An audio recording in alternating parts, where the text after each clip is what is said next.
talked about 2014. Now, 2015. Yeah. What games are you guys looking forward to the most? My most anticipated game is Mighty Number 9, I think. And you know, Inafune is a master. Keiji Inafune is a master game designer. Mega Man obviously was his brainchild, and that's my obsession, of course, in games, but the classic Mega Man stuff, of course. But he is responsible for other games too that I don't think people give him credit for. Onimusha, Dead Rising. I love Onimusha. And he has just incredible chops. So it's like Mighty Number 9, and I played it, is a continuation of Mega Man that's different. I think people are going to be surprised by how different it is. You were surprised, and I was surprised by it too. But it's got a different rhythm to it. It's got a different rhythm to it. It's got a different beat to it. Like Mega Man is about people like watching me play Mega Man, the old ones, because I'm really good at them.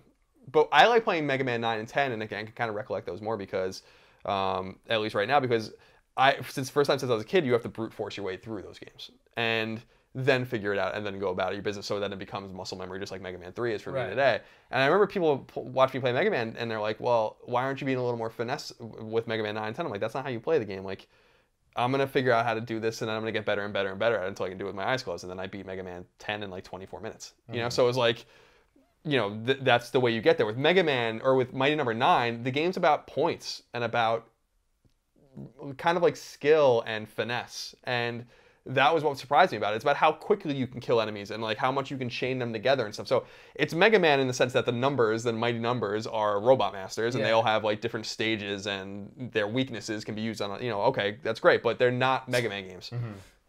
And that's why I'm most excited about it. I actually got more excited about when I played 4, because I was like, leave the classic stuff to Indie Creates and Capcom. They're going to make another Mega Man game. I'm sure they're going to make another one at some point, Mega Man 11 or X9 or whatever. And they'll do great. Indie Creates did a great job with 9 and 10. And I'm really hoping that happens soon.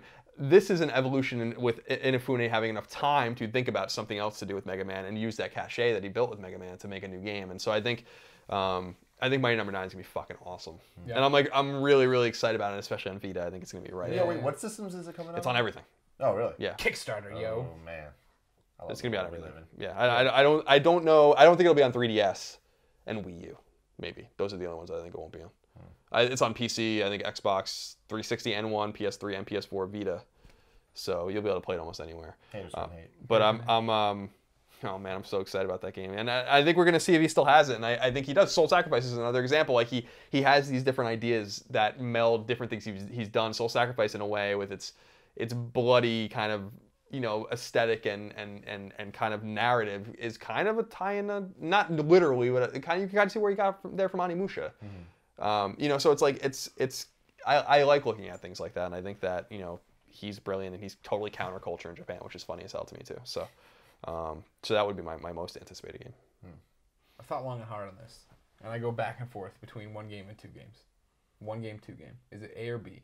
1 or 2? If I was going backwards, is it Z or the letter that comes before Z? Nobody knows. I'm going to say Batman Arkham Knight. I think Y is the letter that comes before Z. Yeah, damn. I have to sing the song. I got to sing the song to get there. It's unproven. Batman Arkham Knight.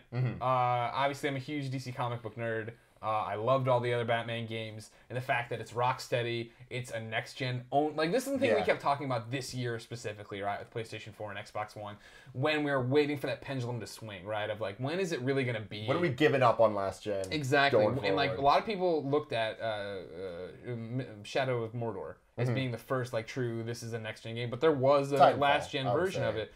But even that, like it's one of those things. All the games that come out right away. Even when, like now, I think, at least I'd like to believe, when we're playing them as adults, like we can still see that this is still early. Your first swing. This is your first, you know, at bat kind of thing, right? Infamous Second Son, great game, really dug it, right? But are there parts of it that I was looking back, especially where it's like that didn't really feel like this huge step forward? Like it looked beautiful. The other 2 Infamous games are better than Infamous Second Son. Exactly, right? And so Arkham Knight being that first thing of this is what it is. We've been doing this forever. We're rock steady, right? We know what we're doing with this franchise and gameplay mechanics. Yeah. That has me excited. Like the Batmobile stuff, it actually turns me off a little bit to it, right? Because he's using guns a lot and, you know, breaking things in the city. It's like, whatever. I can wrap my head around it. He's got to do what he's got to do. But in general, just Kevin Conroy being back. They keep talking about it being the finale of all this, which means it's got to have some tie into what happened with the Joker and everything in Batman Arkham City, right? Let alone Arkham Origins and all these different things. I just love that world and I love that universe. My prediction still stands that it's going to have Superman and Wonder Woman in it to set up the Justice League game from them later on, or whoever else does it. That'd be awesome. Yeah, but that's the game that stands out right now that I want so much more of, because each one of those games is like a giant extended animated series, right? Like an episode of the animated series. And so to get back in there, to have more of it, everything we've seen looks great. It's, the fidelity of it, the quality of it, and how much I trust those guys. Yeah. That's what gets me excited about that It's game. interesting to me that you mentioned Origins, which I didn't play. Yeah. But they implicitly don't acknowledge that game at Right, Rocksteady. So I'm just saying, like, I just throwing it out there that I found that interesting. At PSX, they were like, this is the conclusion of the Batman trilogy. Right. And I was like, wow. Like you guys are going to straight up just ignore that game. I mean, you figure it's very much the relationship, I imagine. Well, I don't want to, it's a development studio that feels like they created this, but they're owned or whatever, right? Or they're working with somebody else's property. Yeah. So WB Montreal did get to make Origins, and I'm sure I've never talked to them about it. I don't know anything about it. I'm not close enough to anybody over there to get like off the record scoops. I'd imagine there's a bit of a chip on the shoulder about that, right? Like anytime anybody's property goes to somewhere else, the original creators look at it, I'm sure, like, well, this was an interesting choice. We've talked to plenty of people who've had their games like this, right? And like, we went over there and we're like, why does this happen? Da, da, da, da. You know what I mean? Like, especially all that. And Origins, I stand by, got a really bad rap. It got a really bad rap. It had some PC problems, people falling through the world, yada, yada, yada. Amazing story. Like, one of the best Joker stories I think I've ever been told, period. Like, doesn't matter what medium. Like, there was so much amazing stuff to it, but it was very much the problem anybody ever has with those games is like, this doesn't feel right. Well, clearly it's because the original didn't do it, right? I remember telling them when I met them, the Origins people, you are going up a hill you're never going to get to the top of, right? You forever, no matter what people are going to say, this is good, but it would have been better. Like Mega Man, right? When it's not an Inafune Mega Man, it's like, well, this is good, but it would have been better if this, that, you know what I mean? You nickel and dime when you know the creator isn't there, right? And that sucks. But it was good, but yeah, I totally get why. I'm sure Rocksteady's pushing the fact this is. I just thought that was funny because that seemed to me like shot across the bow. So, what's your second one? My second one's Uncharted 4. Oh yeah. You know what I mean? Like, and it's like, demo. Yeah. Wow. Yeah.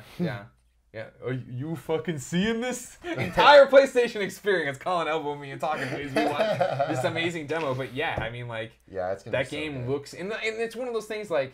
It's like such a, of course. Yeah. I mean, it's like we always talk about, right? When we like to podcast or champion games, we're usually championing something on the Vita or something else that you don't know about. Yeah. You know Uncharted, and like granted, Batman, you never heard, you had no idea that was going to be good. Oh, yeah. But like Uncharted 4 is like, well, no shit, that's going to be amazing, I'm sure. But that's the thing, it's going to be next level amazing. Yeah, You can already tell, man. I'm feeling really special. That whole set piece and the way they. That's why I kept elbowing Greg and stuff, because I was like, this is different. This is a different Uncharted game. There was something very unique about that sequence. And I don't know if that sequence is going to be indicative of the entire, hopefully 12 to 15 hour experience that we get out of that game. And we know the characters are there, and we know that the story is going to be there. Yeah, depending on how thorough you are. I like to walk in every corner looking for treasures. But that particular, what I was telling people on Twitter was, yeah, the game's beautiful. Yeah, Nolan North's great. All the voice acting is awesome. The gunplay looks great. What people were ignoring about that demo was the design of that demo and how awesome the design was. And I'm not even talking about the art. I'm talking about the way the sequence was designed. I think people look at game design as something that doesn't happen. The way that everything is and positioned in that whole sequence in the woods is awesome. And if they have put that much thought into that sequence, and obviously we think about The Last of Us. When The Last of Us was revealed, we saw that part in the building where they're walking through like the abandoned apartment building, and they're killing everyone. And it was like and that ended up being one of the best parts of The Last of Us, in my opinion, in terms of gameplay. Right. So maybe this is the same thing where there's gonna be some lows and some highs, obviously, but I was like, wow, this is good. This is what you get when you give them a little more time. And this is what I walked away and talked about, ad nauseum, right? Is the fact that it's them upping what you already know about Uncharted. And like, so what you're talking about is like, maybe it's not like that all the time. I think enough mechanics are there to show you that that's going to be the way it's going to be. Because I kept talking about the fact that it's there's no moments of rest. It's all action. It used to be you pulled the guy off the cliff and then watched him fall, and now you pull the guy off the cliff and then maybe he grabs onto you and you suddenly have to tap. You know what I mean? You go to choke out a guy, it used to be just wrestle him to the ground. Now maybe he pulls his gun out and you have to try to like shoot it away from you. And I'm imagining you're going to be able to go out and shoot other people with that and stuff like that. Let alone the fact of, okay, now stealth makes more sense. Before it was always like stick to the wall and kind of glide around. Now there's bushes to get lost in, blah, blah. Enemies will go, once, it used to be, we talk about this all the time, right? They're totally, they don't know you're there. They're on alert, and they are on alert until you kill them. They are not letting down their guard. Whereas now it was like, all right, you got away, and they went back to being normal and patrolling so you could get back in a rhythm of taking them out and doing whatever you need to do. That was awesome. Yeah. See, to me, the biggest moment of that demo was the rope. When you like jumped off and got the rope. His new little hook.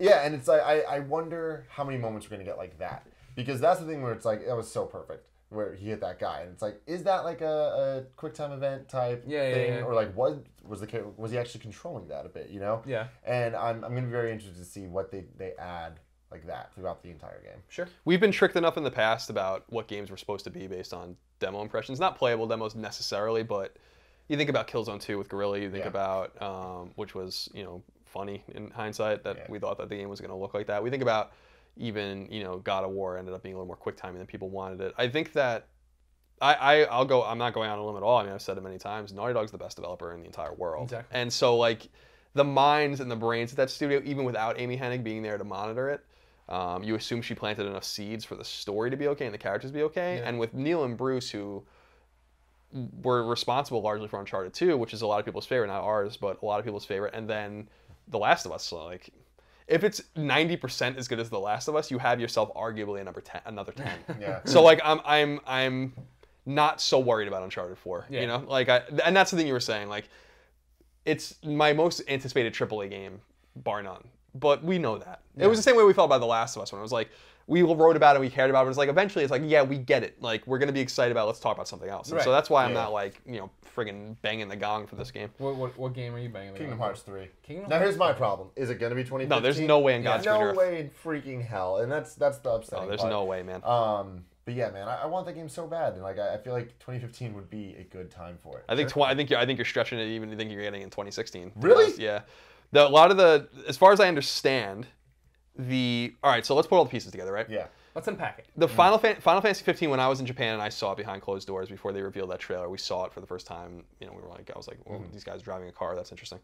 And they were like, we're 55% done with the game. The leadership team that's doing Final Fantasy 15 is also doing Kingdom Hearts 3.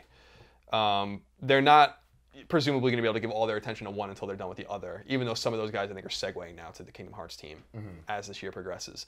If Final Fantasy 15 is 55% done, I don't even think that game's coming out this year. Yeah. And so it just kicks every can down the road. And so I really do think that you're going to see 15 spring 2016, and I think you're going to see Kingdom Hearts maybe like literally as late maybe as like holiday 2017. Like I think that game is like I think that game's far away. I don't like I hope I'm wrong because I know how much people want it. Yeah. And I know that they tried to set the rhythm with the Kingdom Hearts re-releases and stuff like that, but we've not seen anything to indicate that game's anywhere. Yeah. Well, you know, like so like that's you know. I feel you on that. I think unfortunately I do think that you're correct about a lot of that. And it sucks because I've said this before in many places that Final Fantasy Versus 13 is the reason I bought a PS3.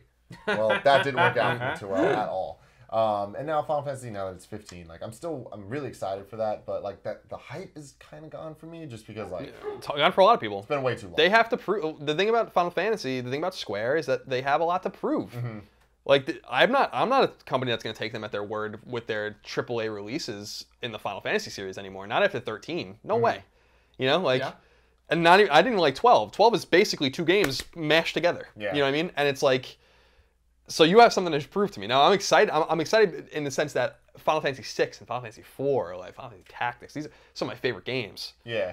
And Square used to be just untouchable in quality, but they're not anymore. And so I'm more interested in 15 to see how it is than even playing it. Like I'd rather like if obviously I can do both, but if someone's like you can either play the game or someone can tell you immediately like if it's good or bad and you can just get this suspense over with, I'd be like I just want to know. Because I just want to know like what trajectory they're going on. Yeah. You know, as opposed to like so especially after 13 where I was like, "Oh, this game, man." Like I just remember. I remember when the trailers first came out they launched the trailer for both of them, 13 and Versus 13. Mm-hmm. And I remember being like, oh, 13 looks cool, but Versus 13, that's what I want. Yeah. I want that game. And then, And it's somewhere in there. I mean, it's somewhere exactly. When they rebuilt it. It's the same thing with The Last Guardian. Like, the Last Guardian exists, and it's clearly a PS4 game. And somewhere within the DNA of that game on PS4 is the original game. The original bird, dog, cat, dog. Yeah. So I think, but yeah, Kingdom Hearts. When people say that, I'm like, I hope you're right, but I think that game is far away. Exactly. But the thing is, though, we've seen some gameplay of it, and granted, it's not real gameplay probably, and it's just like just specific moments. Yeah, it could be an engine mock-up or whatever. Yeah, exactly. I think that's what it is.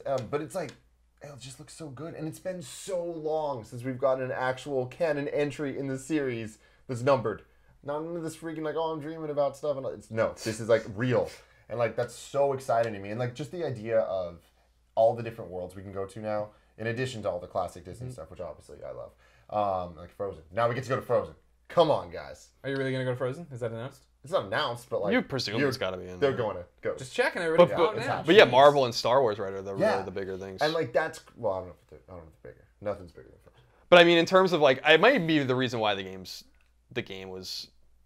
kind of like just, it's in development and here's a trailer and we don't really have much to say about it. They might be working this shit out too, which is why maybe it's really going to be a late release too, Yeah. Because it would be awesome if you could really explore those worlds. And it'd be shocking if you couldn't, and I hope that there is a Star Wars world and a Marvel world. I don't need to see like specific Marvel universes. When just one Marvel universe would be super awesome. Yeah, you go to the Marvel universe. Yeah. Yeah. Oh, man, it'd be so good. But yeah, I'm worried that's not going to come out. But yeah, Uncharted. But Metal Gear is the other one for me. Yeah, that's a big one. Phantom Pain will come out this year. Yeah. And yeah, I'm interested to see how that is too, because I've not been smitten with that series in a long time, and so Metal Gear, second one's my favorite one, and I really like Metal Gear Solid, the original as well. But 3, I never beat. I was just like, I'm not really into this. And 4, I played it for like longer than I should have, and I was like, I just can't do it. I know you love those games. 4. To me, they just didn't scratch that itch. So again, with Phantom Pain, I always get excited when Kojima does something. I was excited when 3 was announced. I was excited when 4 was announced. But I'm just like, again, it's a wait and see kind of thing where I'm like, I want to see what this game is, and I think that he's had enough time to marinate on it. It's been a long time. Yeah. Peace Walker was obviously released in between 4 and 5, but it's been a long time since he's really had a chance to figure things out again. And I think that you like 4, and I think a lot of people do like 4, but I also think that a lot of people look at 4 as not really what they want out of Metal Gear. Exactly, and I totally get that. It is just, here's a bunch more story to kind of tie everything together for the people that want that, which I did, even if it doesn't make any sense. Exactly. But I liked the gameplay. It was action focused, and that was fun for me. Like I liked that a lot. Whereas 3 is an amazing game. Doesn't click with me. It's just not my thing. The story is so good, but there was a little too much focus on the actual stealth and all the camo stuff. And that was the thing that immediately I always tell the story about it. When I started playing 3, I was like really excited, and because I really did love 2, and I especially love Big Shell in 2. I know it's like so like there was something special about that game, and so when I started playing 3. And I was going through my inventory, and I'm like, there's like my rations are like getting mealworms, depleted, and then I have all this camo, and I'm like, I don't want to micromanage. Metal Gear Solid games are about micromanagement, but not to this extent. And I was immediately turned off from it, And as I went through the game, I just didn't. The villains were okay, but I was the special thing about especially the first one, and I think the second one does it well too, because I really love Fat Man, as we always joke about, is like the cartoon villains. Yeah. Like I need more cartoon villains, like guys that are just like so over the top that they're like they look like they're out of an 80s action movie. Like that was what we really need. Yeah. So I want to see. Looks like it's bringing that back. Yeah, I hope so. Yeah, it does. The trailers are so ridiculous. You got a little psycho whale there. You got a mind whale coming in to get you. Why not? So awesome. Yeah. So yeah, I'm gonna play it. Mm-hmm. Yeah, absolutely. I want to give another shout out to. I think it's on your list. Let me see. Yeah, well, we'll talk about it. Hotline Miami 2. Hotline Miami 2. Supposed to come out this year, or it was supposed to come out in 2014. It didn't. I guess they had to, fix some things, whatever. First of all, one of the creators of Hotline Miami 2, I've met many times, has a Mega Man 3 tattoo, which is awesome because that's his favorite game of all time. Yeah. So what does that mean? What does a Mega Man 3? It's the password grid for how to get to Wily's castle, which is brilliant. And Hotline Miami was a really weird game, and one of the weirdest games I've ever played in my life. Bloody yet poignant, like story-driven yet basic. Like it was a lot of contradictions in that game, and obviously the aesthetic of being in the 80s is really awesome too. The music and the sounds and the color palette. And Hotline Miami 2 is just more of that. And Plus I'm level builder. Yeah, exactly. And the level builder is what I've actually spent the most time with, and it's really cool. Like I think that Hotline Miami is most at home with analog sticks. I understand people want to play it on PC. That's why I was a little late to it, because I couldn't play it on PC. I was like, I can't play this game. That was a huge hurdle. Once it came to Vita and PS3, I was like, well, I'm in on this. And even though it's hard for me to explain why I'm like super excited about it, in the sense of like, why would I have this like kind of visceral fucking feeling about Hotline Miami 2 when there's like all these other games coming out. It's just the fact of the matter is I just want more Hotline Miami, and like I just want to spend another week with that game. And that's the thing people get lost in when they see it. Like, oh, it's too violent, it's too this, and it's not even. It is violent, right, in a very cartoony way, but it's more of like what works for me and why I love it so much, and why I was a Vita player. That's where I played it for Game of the Year on PC, great. But being able to do it, it's so built for handhelds and being on the go. And the fact that like, all right, you have 2 minutes. Here's this one. Try to solve this puzzle. Yeah. And the puzzle of how to kill everybody and get through and get out. And you know what I mean? Like the story, I have no idea what the hell happened. I beat Hotline Miami. It was all a dream. I don't know what the hell was happening. But like the challenge of doing it, and now the fact of like, you better bet your bottom dollar I'll be making the Game Over Gruggy set in like our whole house, and like there'll be a level where Nick's patrolling, or who you just assume's Nick or whatever. You know what I mean? Like, He's patrolling. That's what he does. And Portillo's little dog running around trying to stop you and stuff. Like like that's what it's all about, is those little challenges and those little gameplay. I agree. I'm excited to tell about it, and just want to give one more shout out. There's a lot of shout outs I have to give, so you can. Well, I'm excited about Helldivers. I'm excited about the new Stardust, Cosmic Star Heroine. But the game I really want to talk about just for a minute is, and I'm excited about The Order too, to be honest. Is Everybody's Gone to the Rapture. Oh right. I think that game looks extraordinary. And they're a bit of a ways off. I'm not sure that it's coming out this year. Yeah. If it does, like, I think that they are about halfway done with it. So I don't know if it's going to come out this year. My assumption is that they're going to try. Santa Monica's helping them build it. It's a PS4 exclusive, and it's just such a cool idea for a game. And for people out there who don't know what it's about, Everybody's Gone to the Rapture. It's very literal.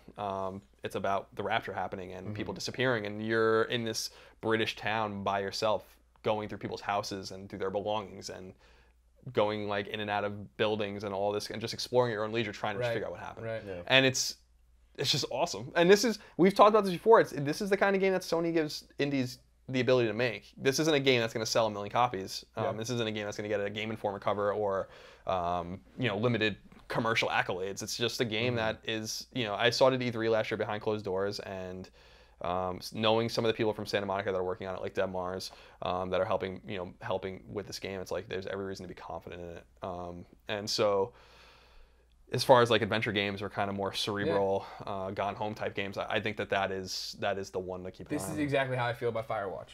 Yeah. Firewatch from Capo Santo, right? Of just like, you're out there in the woods, and you can choose what you're interacting with and exploring with, and you're heading towards this like fire to see what the hell's going on. You have one other person to communicate with, a walkie-talkie, and from what they've shown, there's something going on. Because you're a guy and she's a girl, and there's something that's been going on there, but like, how is that going to play out? What the hell's happening in the forest and all these different things? Like, that's exciting. I love those games. Yeah, that's the type of game that, like, when you look at that, it interests me. I'm just like, I don't know what genre this is. I want to play it, though. Yeah. Like, I don't care. Yeah. Like, I don't care that this isn't my type of game. This looks fun. Like, Journey is another example of that for me, where I was just like, I don't know what the hell this is. I hate Scarf people. I'm going to like this, though. And I did. I liked it a lot. And, like, I feel the same way about Firewatch. Yeah. I'm excited. I mean, coming off of, being such a Gone Home fan, like, that's why I'm excited about it, let alone all the other stuff that's coming out in that vein, right? Like, I mean, Fulbright's already shown their next game as far like the space thing. Is that 2015? Who knows? But excited about that. Yeah. Similar thing of exploring, right? No Man's Sky. We haven't talked about that, but however the hell that game is going to come together. Another game that I don't hold my breath for in 2015, but you know what I mean? Like, it's an upcoming one. Put on the map there.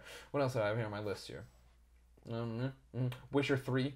If we didn't say something about Witcher 3, we'd be stupid. Here, the thing about Witcher 3 is like I don't like the high fantasy, except for like Skyrim got me, right. Oh no! What I'm 38 Studios' game. What am I thinking? Oh, Amalur. That was another one that got me.